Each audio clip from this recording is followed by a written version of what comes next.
So, maybe the union need to give the guys pizza and beer and a couple of days off.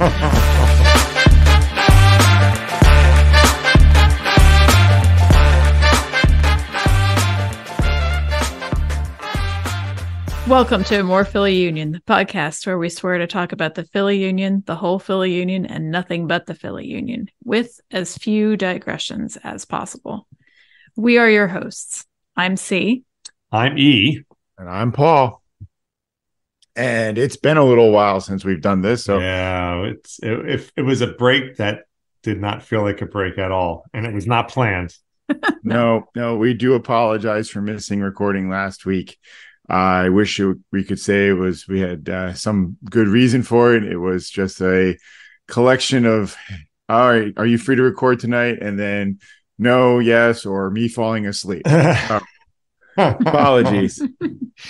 Yeah. All right, to catch up on the Help Us, Help the You challenge. We are currently up to 868 downloads. We're up 837 from the last time we recorded, so only 31 more downloads since the previous episode. Yeah, I mean, I guess we can't be too, we didn't have any new material, so nope. So but let's see if we break 900 this week. Because now it's nice. Like if we don't break 1,000, that could be on us. So, but we'll see. We still got time. Hope dies last.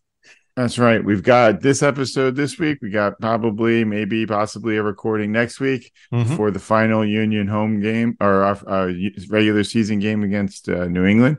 So we still have some time to pick up some more downloads. We could do it.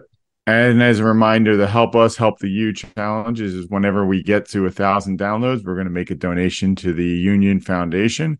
The hope was to get there early in the season and, didn't quite make it. That's okay. Yep. That's fair. We appreciate everybody who is listening and downloading. And we will certainly be glad to support the Union Foundation whenever that happens, whenever we reach that mark. Yep. So we've got 3 games to cover in this episode. So we'll probably cover them at a high level because they were 2 ties and a win. So on the whole, good results for the Union. Yeah. But at this point in the season, the Union really need to make 2 wins and a tie or 3 wins instead. So first up was a couple weeks back, the Union had a 1-1 draw against Columbus. We were missing Glesnes for an injury, and Martinez was either out for a yellow card accumulation, but I think that one actually might have been his injury situation. I think it might have been injury, but gosh, that's 2-3 weeks ago. 2 weeks ago. That's my brain. No, I'm pretty sure this one was they sat him for the injury because later games they talked about wanting to only give him like 30 minutes of time, but they had to end up giving him like 68 minutes of time instead or more. But this game against Columbus was we got to see the triangle of death on the field together, Glesnes in midfield and Ora and Carranza up top. And Elliott was back. Obviously then was with Damian Lowe in center defense with him. Now, did the triangle of death? They didn't start the game, right? They came in the second half, I think, right? Because I have in my notes here that Donovan and Sullivan had some activities during the first half of the game. Correct. They actually all. My notes are right. They all came on at halftime. Yeah. Curtin made a rare halftime substitution, and he pulled off Bedoya, Donovan, and Sullivan, and put on Gajdag, Ora, and Carranza. Yeah. Yeah, it almost feels like this game started with like a slightly dialed back Philadelphia Union. I mean, all props and respect to the young guys, but starting with Donovan and Sullivan up front, it's kind of, it's not necessarily our most powerful lineup that we could field. So I don't know if there was a thought process about, let's just see what we can do with the younger guys, give our elite guys a little bit of a rest. I don't know. It was also 2 weeks ago, and I don't remember what I had for lunch today. So there you go. I think part of it has to do with one of the things we probably talk about either in this episode or next week is just the number of games. that the players are playing, Yeah. and people needing rest. Yeah. Them needing a break. Yeah, it's 90 minutes of game time, but when you play 50 games in a season, that builds up over time, and Oh yeah, you need rest. You need yeah. rest. If I'm remembering right, was this the one where Elliott got a yellow card and it just didn't seem like he honestly earned it? Although now that I'm looking at the yellow card Yeah. report, there were apparently 3 Philadelphia yellow cards in the same 72nd minute of the game. Yeah, so Elliott got a yellow card for a handball. That got, Columbus got awarded then a penalty kick for it. Bueno got a yellow card during that transaction for dissent. And if there was a third one. Bueno and Wagner. Yeah, and Harriel had scored in the 50th minute of the second half. Off of a corner kick. Corner kick, yeah, from Wagner. Harriel once again living up to that nickname, Harriel.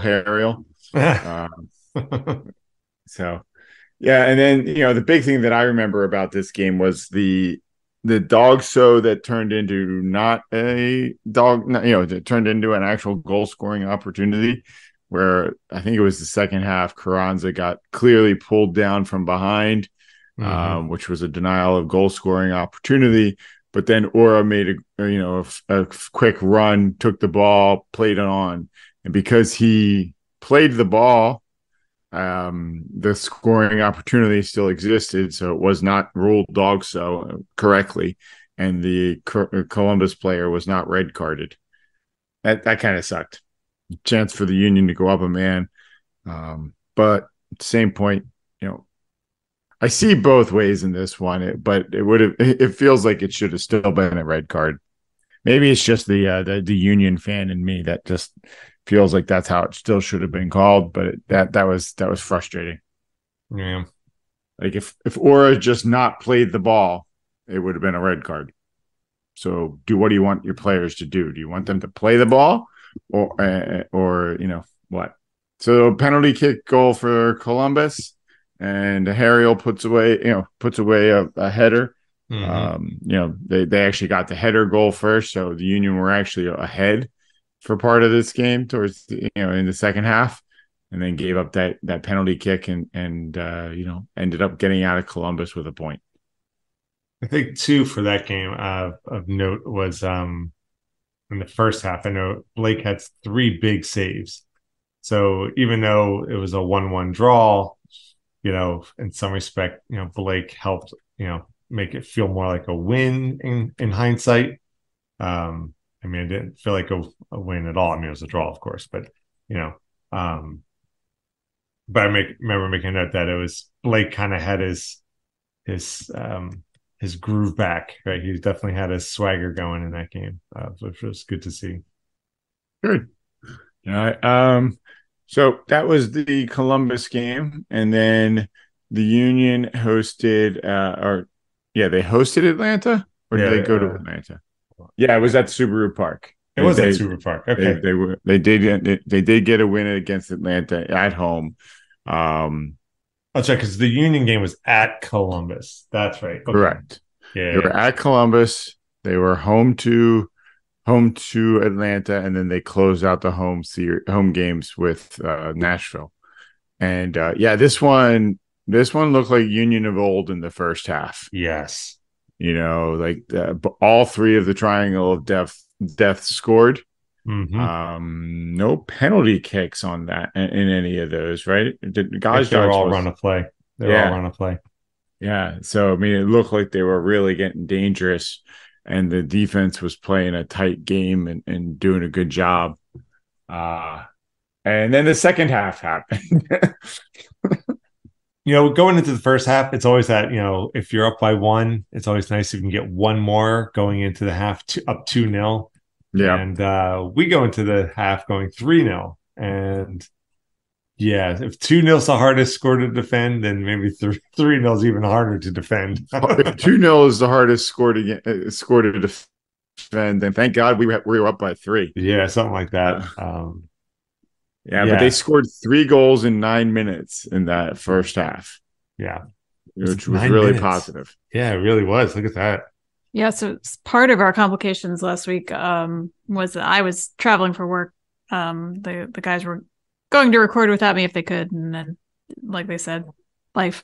But I was actually, one of the fun parts of my trip was I was in Minneapolis, and the bonus of the conference I was at was we got to go to Prince's house. That's kind of cool. So and tour it, but they take your phone and put it in one of those little bags so you can't take pictures. And you walk through. So when they put my phone in the bag, it was 3-0. And when they took my phone out of the bag, it was 3-1, but very shortly 3-2. And I started panicking a little bit. So after the tour, there was the actual remnants of the New Power Generation put on a concert. And there I was standing in the back, staring at the pinned score on my phone. Not paying attention. Paid attention to Let's Go Crazy, and then after that was just muttering "Come on, come on, come on" under my breath by the soundboard, until I saw that it was final and could breathe again. But I was like, that also felt like the Union of old, really old, when we would be nervous when they were up 4-0. Yeah, right. So way back in the day, but when they used to, consistently snatch defeat from the jaws of victory. Yeah, classic Philadelphia tradition. Well, in this game, one of the big storylines was Bueno getting injured early on, because they had hoped to bring Martinez in the second half, apparently, but Bueno got injured in like less than the 20th minute, and so Martinez had to come in and play most of the game on a recovering leg. Definitely didn't seem like Bueno wanted to come off, but it also didn't take them long to make that decision. And it's a shame because Bueno's out now for a little while. Hopefully he gets back soon. One thing in the first half that I thought we were, aside from scoring 3 unanswered goals, the other reason I thought we were lucky, although I don't think those 3 goals were luck, that Harriel no handball call. I don't know. When they showed the replay, this is fairly early in the first half, it really looked like a handball. When they were playing the replay slow motion, I was easily wagering a cup of coffee that it was going to go handball. And they did. It didn't even go. I'm not even sure if it even went to review. It didn't. And I thought we dodged a bullet with that one. There was another handball that we dodged before eventually the third one got called. Yeah. Third time the charm for Atlanta. Yeah. But there was a lot of talk from the coaches about that. In fact, Curtin actually mentioned the handball rulings before that game, saying that it's just like the rules now just don't make any sense. And you ask 3 different referees what the handball rules are, and you'll get 3 different descriptions. Yeah. First 2 times the Union got away with it, and then Carranza gets the ball, it was this one that Carranza got the ball off the arm. It was the one before that Elliott had the ball off the elbow in the wall. Yeah. It's just it was honestly, we were lucky. Yeah. And we got out of the game with a 3-2 victory over Atlanta. Yeah. Yeah. But like you said, that second half, it started, the first half, we look like the old Union in terms of when we would run up these massive scores. The second half, kind of like the old Union when we were just scrambling, keeping our hands up over our face, just trying to weather a storm of assault. And right, because Atlanta starts that second half off with a PK.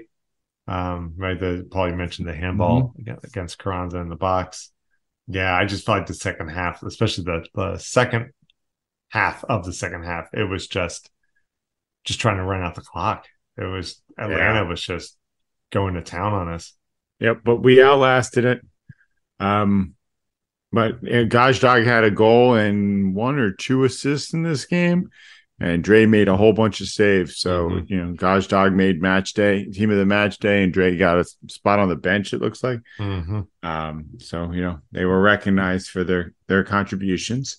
And then the third game of the week, or since the last time we recorded, was the 0-0 tie for the Union's last home game against Nashville. For those who love defensive games, I guess this was a great one to watch. But at the same point, defense wins championships. So if this means that the Union have buckled down and are trying to get more and more serious about their defense, that could lead to good things, because we're only 2 weeks away from the playoffs, and there's not a lot of time to make adjustments. And if this is a harbinger of what they're going to do in the playoffs, they shut down a decent Nashville team with some very potent players, including Hani Mukhtar. Yeah, and he was very dangerous. I mean, he was cutting through our defense, and Damian Lowe did a really good job. Just wasn't always pretty, but he did a good job of shutting him down. Also, I'll say that Glesnes, he came back in the previous game and also in this game, and he had a couple clutch plays there, where just getting a big limb in the way to block a shot or something. Even this was a 0-0 game, and I feel like I don't really have much to comment.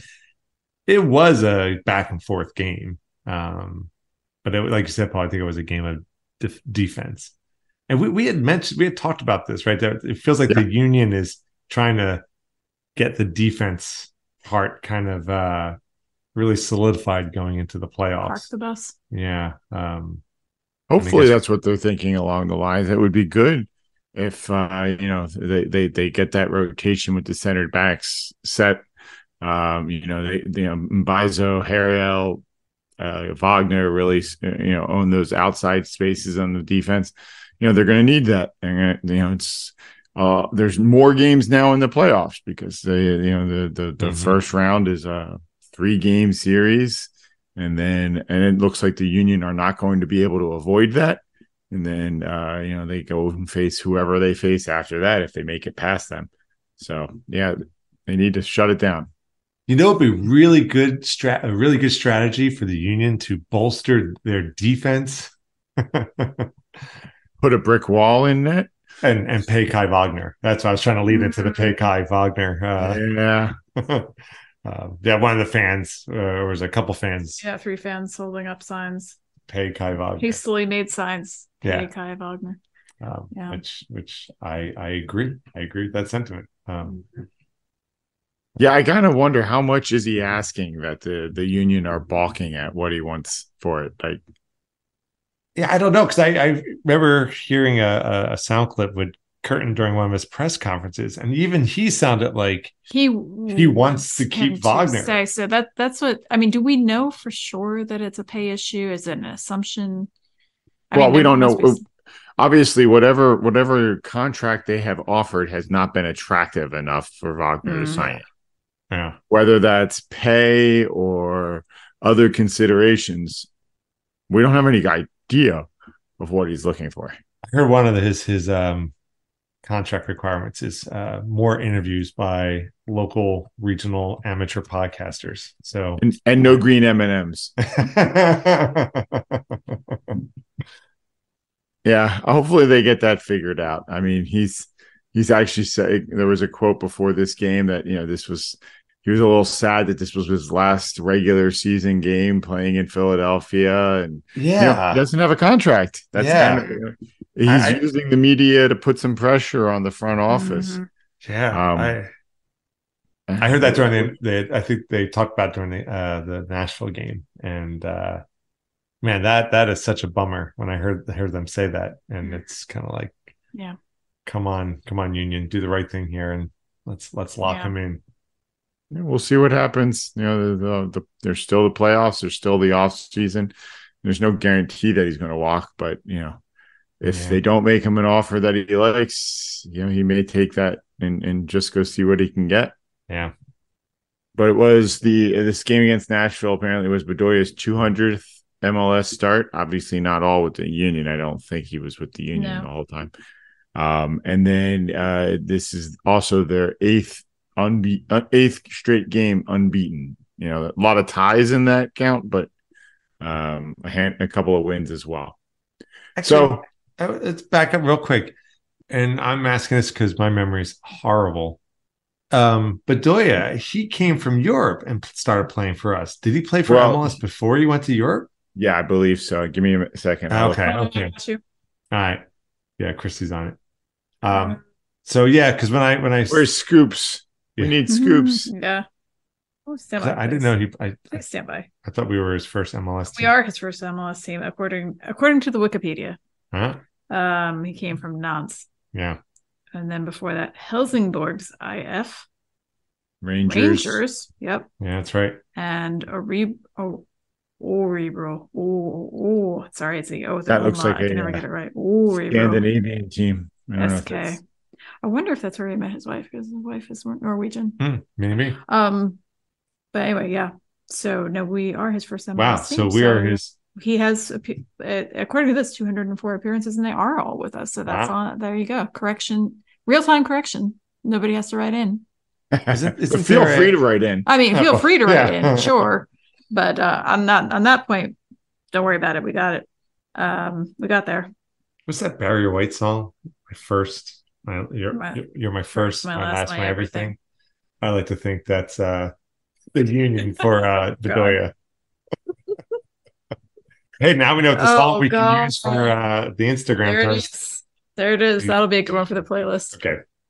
Allie, you're our first or last or everything. At some point, I really do need to write in and see if, who we can get to interview. And if we could ever convince them to let us interview Ali Bedoya, I think there would be a lot of squeeing going on. Yeah, I don't know if you guys... we would also tell Christy about it as well. Yeah, I don't know if you guys saw... They did the socials did a thing where they had fans coming in and talking about like, oh, I've been a fan since whatever, and then they surprised them with their favorite player. Oh, nice. And I was just thinking, if that was me, I would probably just... Who would it be now? Because I know for the longest time, especially when he was playing, it was obviously Latu. I mean, that's just... Well, I'll tell you, beginning of the season, it easily would have been Ali. I mean, if we're going with current players, yeah, I would guess. We're not counting, Sepso's grandfathered in now. But yeah, Martinez. You gotta go. Your Martinez coming up on the curb.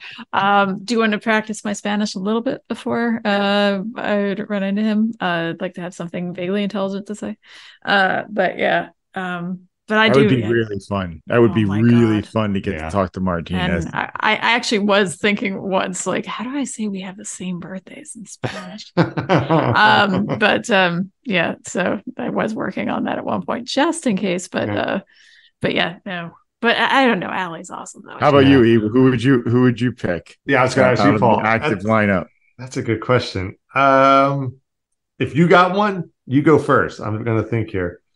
See, for me, it's toss up between two, and I'm trying to decide which one I would go with. Are you guys sticking to the current? Yeah, of the current lineup, I'd probably go with Blake because he's been around through the good times and the bad. Yeah.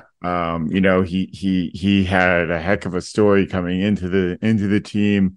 He weathered that situation, and now he's finally.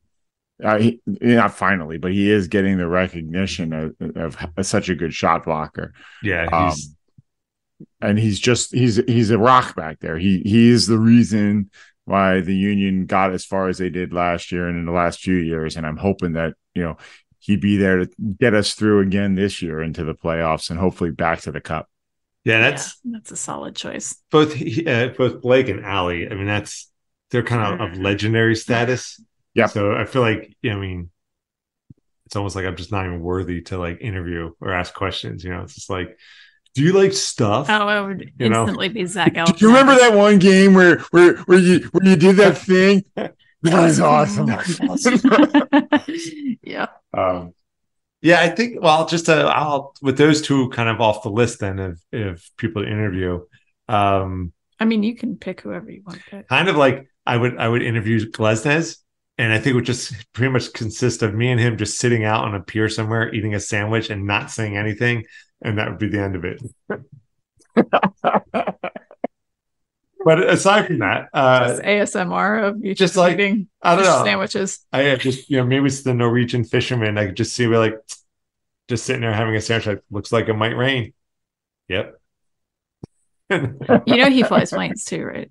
Like he's a pilot? I think he's okay. I There think you he go. has his pilot's license. Okay, well then we're gonna 90%. Well, now like, you really want to talk with him. Yeah. Jerry Seinfeld has like comedians in cars. We could do like soccer players in Cessnas.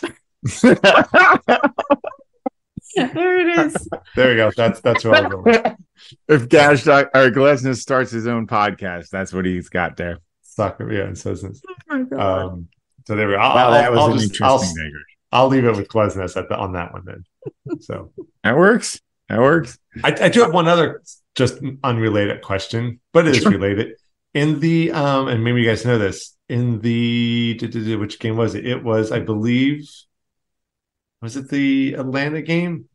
I'm checking my notes here. I don't know what your question is. Sure. Yes, it is the Atlanta game. I was right. Yes. So in the first half, you had a 1 in 3 chance, Paul. Yeah, I did. So the first half of the Atlanta game, when we were getting all them sweet goals, they were doing the whole, like, I don't know if it was like an eagle bird wing flapping thing. That's what they've been doing all season. Martinez apparently started it in preseason. And, okay. So they kind of made it a tribute to the Eagles. When they score goals, they do that arm flapping with one leg up. Yeah. At first, there's actually one of the Union social media posts. They actually have Gajda, Carranza, and Ura talking about it. And Carranza's like, I thought it was a flamingo. And Gajda was like, no, it was Martinez doing the thing about the Eagles. So they've been doing that all season? How have I missed this? Try opening your eyes. I don't know. I don't know. I mean, it just goes to show, right? I mean, all the various like mistakes I make, you can't be surprised when I'm like only now finding out about the flapping bird wings. To be fair, it's not every single goal. Sometimes they do like a little pose or something, but it is a frequent. So anyway, okay. Well, hey, mystery solved. And now the Union are sitting in third place with no chance to advance into second. Yeah, so they're not. They're going to definitely be a part of the first round of the playoffs.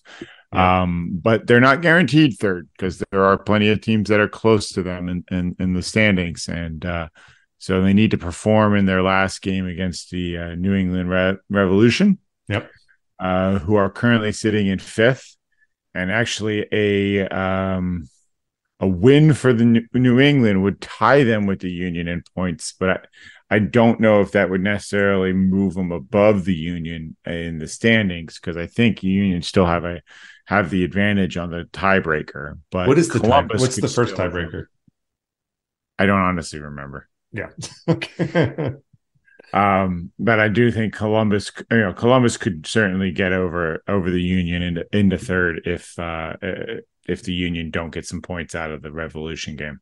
Yeah, just to kind of go through the matrix of options or possible outcomes, right? As long as the Union win against New England, we lock in at third place. Correct. If we draw against New England, then that requires Columbus to either draw or lose. And Correct. If we lose to New England, and obviously if Columbus wins, they move ahead. But if they draw, then it comes down to whatever the style points or whatever the tiebreaker is. Whatever the Russian judge says. Exactly. So we just need to go ahead and win this game. Let's do that. That'll be good. Yeah, let's just keep it simple. It's a week and a half away, so obviously not this weekend. I think it's the following Saturday. I want to see Saturday. Yeah. Because right now we're in the midst of the international break. Mm-hmm. So bunch of players got called up. But before we jump into that, just while we're on the standings, sure. There was a note here that DC United, although being in like seventh or eighth place, is actually eliminated from the playoffs. So just to paint the picture, right? When you look at the table, right, as they rank all the teams, when you lock in the playoffs, you get your little X next to your name. When you're eliminated, you get the E, right? Yep. And so when you go down and you see like But seventh place, Nashville, locked in. Eighth place, Montreal, still to be decided, right? They're not locked in. Ninth place, DC United, but they got the E next to their name saying they're eliminated. But then 10th place is Red Bulls, who are tied on points and still have a game in hand. So Correct. does that, I don't. So the way this works is that New York, the Red Bulls are playing Chicago in the last game of the season. Chicago and Red Bull are tied with DC in points. So one of them is getting some points in this last game, which will put them ahead of DC. Oh, I see. I should do a screenshot of this because I when I was looking at the standings this morning, I was like, this makes no sense. Why? How can you be eliminated and still have teams below you who are not eliminated? Well, because one of them is going to end up above DC. Yeah, I guess There's no way that it doesn't happen. Even if they tie, they both end up at 41.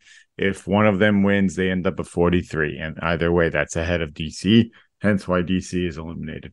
So does that mean Charlotte is playing New York? No, wait, because then you have Charlotte and New York City further ranked down in 12th and 13th place, who are also not eliminated. So, you know what? We can hash this out off the mic, but it's kind of. Charlotte is playing Miami, who's already been eliminated. Okay. And who's the other one? New York City. NYCFC? Yeah. They're playing Chicago in decision day. So then who are Red Bulls playing? Red Bulls are playing Chicago. Wait, no. Red Bulls are playing. Did I look at the wrong one? No, Red Bulls are playing Nashville.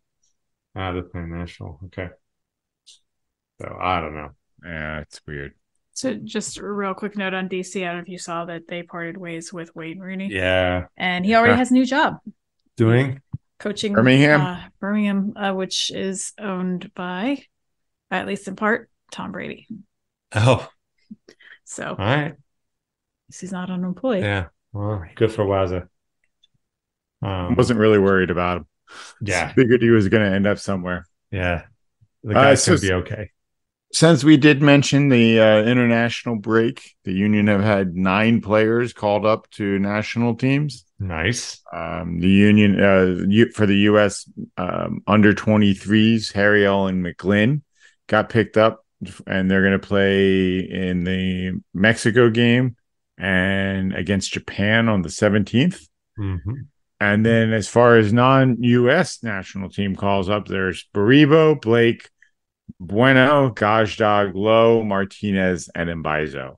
So that's, depending on the lineup, 6 or 7 or maybe even 8 of the starting players for the Union have been picked up by the national teams. That's pretty awesome. Yeah, it's pretty awesome.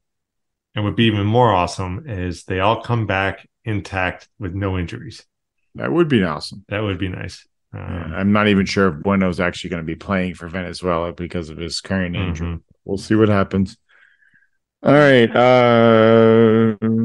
Okay. Kind of the Union social medias and on their website, the Union have sold out every home match this season, which I think the three of us are like, well, that's kind of cool, but there were a pretty good number of open seats at some of those games. Yeah. Yeah. I mean, being sold out versus, packed attendance, obviously those are two different things. And correct. And I'm glad if we are selling out all of our seats, I'm glad we're selling out all of our seats. But did have a little bit of it's like, I hope it's true.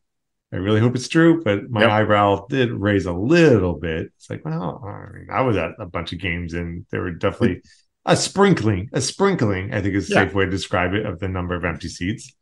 It's not like when the Union play up in Red Bull in Harrison, New Jersey, and they claim a sellout, and the Sons of Ben have to point out there's empty seats over here and there's empty seats over there.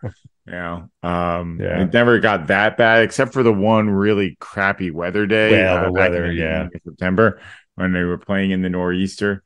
Yeah. But other than that, apparently they've been sold out. Yeah. So I don't know. Yeah, good for the Union. That's good for the Union. Good for the Union. I still remember. I think it was after. Was it after the first year? and it was at the end of the season. This is where Peter Novak was still, obviously coach, and they had like a fan Q&A, like where I think it was like Novak was sitting on the field, and they had a select group of fans in the stands there, and they were just fielding questions. I think Latu was another person sitting there, but I remember somebody asking like after our first year, and it was like pretty bonkers, and everybody was all super psyched, and seats definitely selling out games. They asked like, "Oh, any plans to expand the stadium?" It's like, well, um, still working on that, I guess. But actually, I like the size of our stadium. Fine with it the way it is. Yeah. Yeah. And I don't know what this one is. This note, just for fun, curtain at Brauhaus Schmitz. Oh, right. So this Friday, for those who are close to the Philadelphia area and like German food, Brauhaus Schmitz on South Street is having their Oktoberfest. Actually, they're having it at the Armory. But anyway,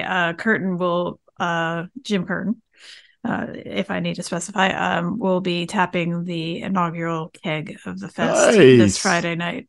So if you want to go and fest with Jim, please enjoy. Nice. All right. Cool. That is quite the honor. All right. So we kind of already talked about upcoming games. Going through the rest of our lineup here. St. Louis inaugural season, playing incredibly well. Is not only made it to the playoffs. Yep. They locked up first in the West and are going to have a home field advantage through the Western Conference playoffs. I mean, the real deal. I mean, those guys. Yeah, the proof's right there in the record on the field. They're showing Atlanta how it's done, because Atlanta came in that season that they started and won MLS Cup. Yeah. Now St. Louis is showing them how to go ahead and win your conference. So yeah, good on St. Louis. Yeah.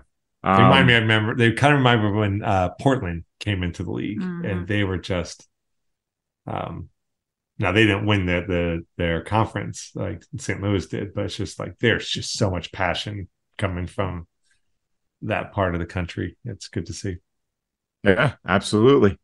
Hopefully they keep it up. Hopefully it's leads to many years of success for that club and that city.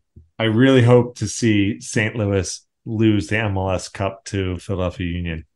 Yes, that'd be awesome. That's my hope. We'll have to invite some family out to come watch it with us. Yeah, exactly. So yeah, one of the things that I think we talked about in one of our previous games, or previous episodes, was kind of being unioned out. Like just so many games that have been going on this season.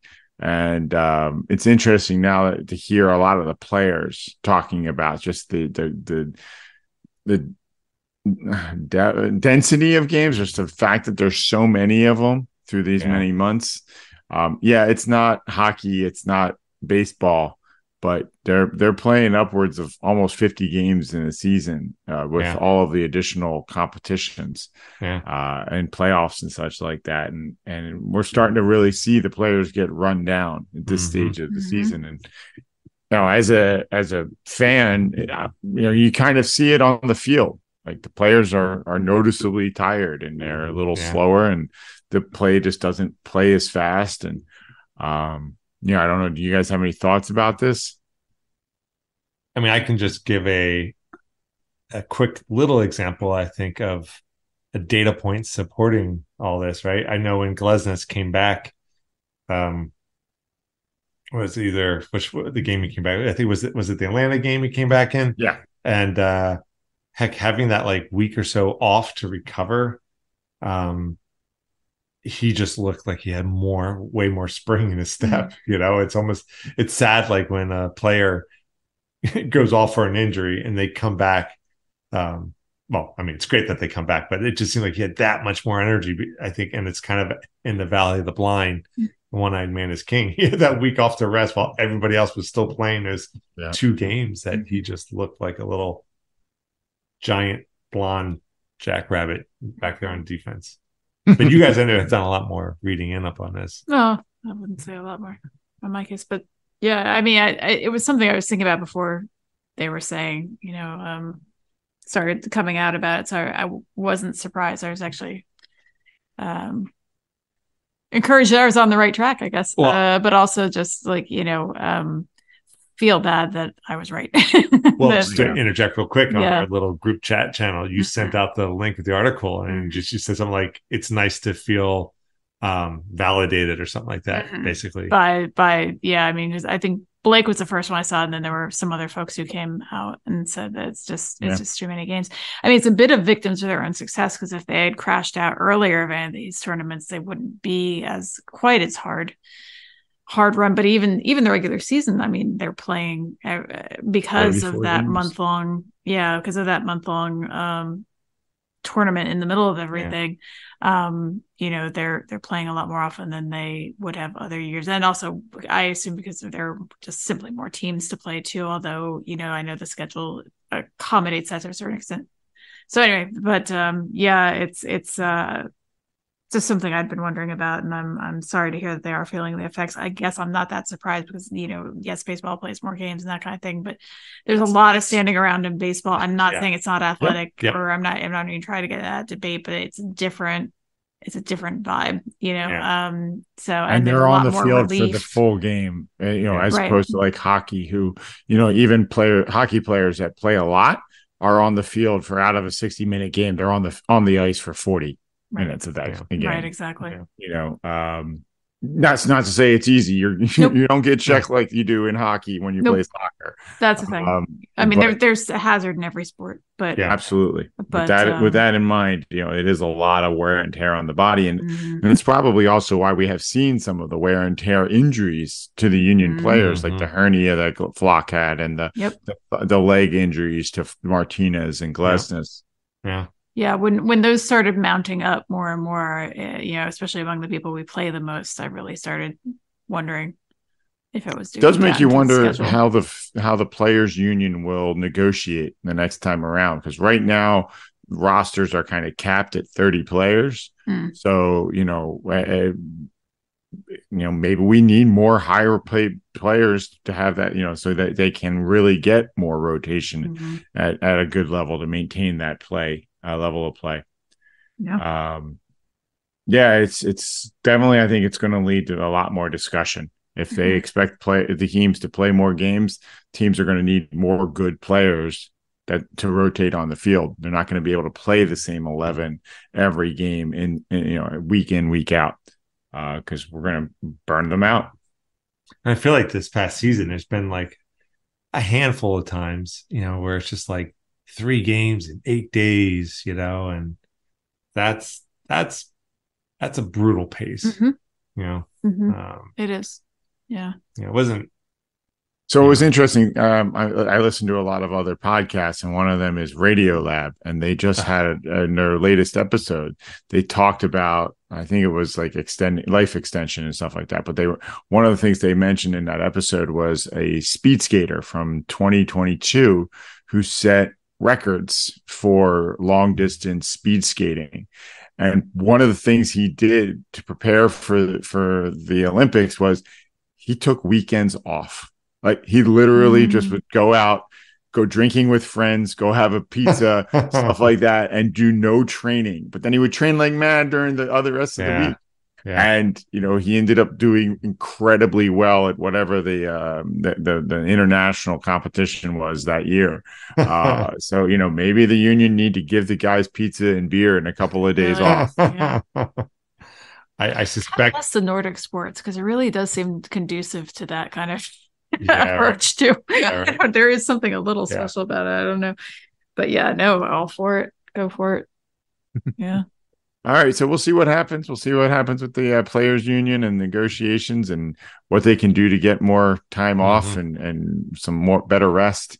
Yeah, we should see it. I wonder too if they'll somehow move the start of the season up even sooner. Every year, it's like when we start seeing grass coming up in the lawn, it feels like it gets started sooner and sooner every year, earlier and earlier every year. So I think this was the first year it actually started in February, I think, this past season. So I don't think it was the first year, but it's been creeping back steadily. So, But all season's getting shorter and shorter. Yeah. Or I like to think that some of the teams will take the the approach to all these extra tournaments and competitions, taking a page from that Brian Regan stand up about the kid who doesn't want to be in the spelling bee, and the first thing he does is just flat out misspells the first word just so he can get out of it. KAT, I'm out. See you, Champions League. Mike.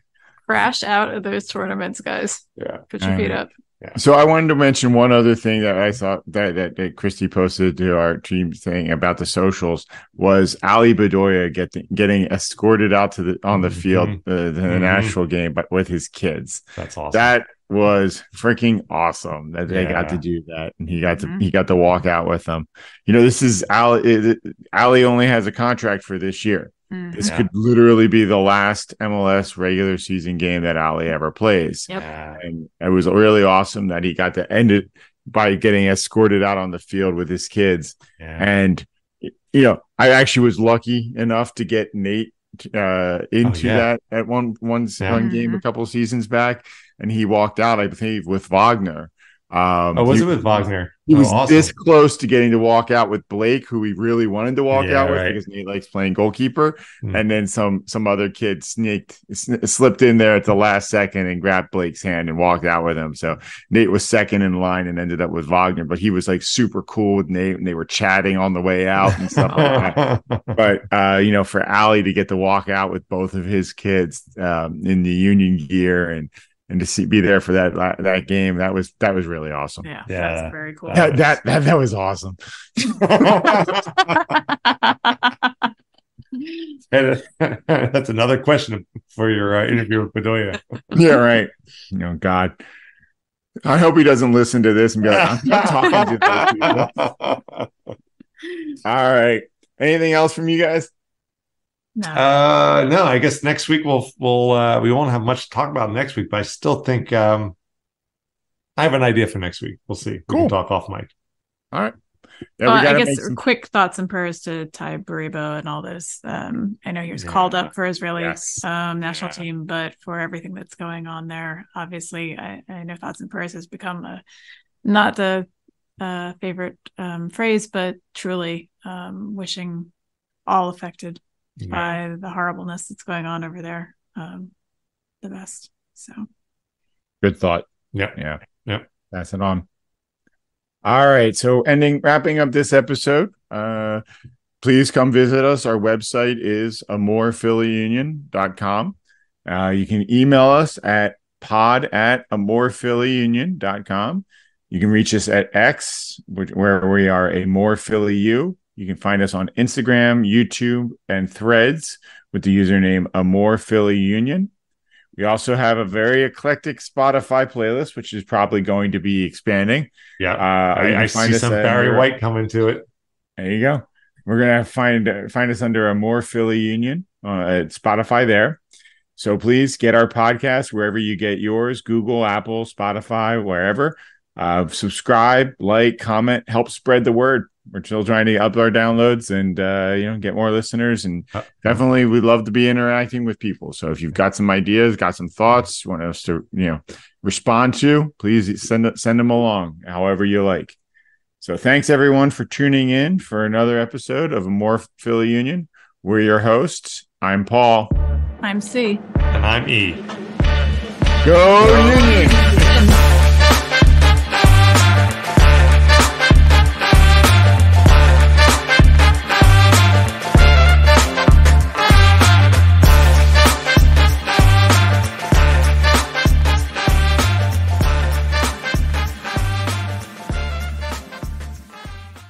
I texted my boss that I had landed. I'm like, why is there spam stuff all over the airport? And apparently Hormel is based just outside of Minneapolis. So it's Target, though. Pluses and minuses is what I'm saying to you. No, those are both pluses. So basically, Legos and spam, that's our childhood.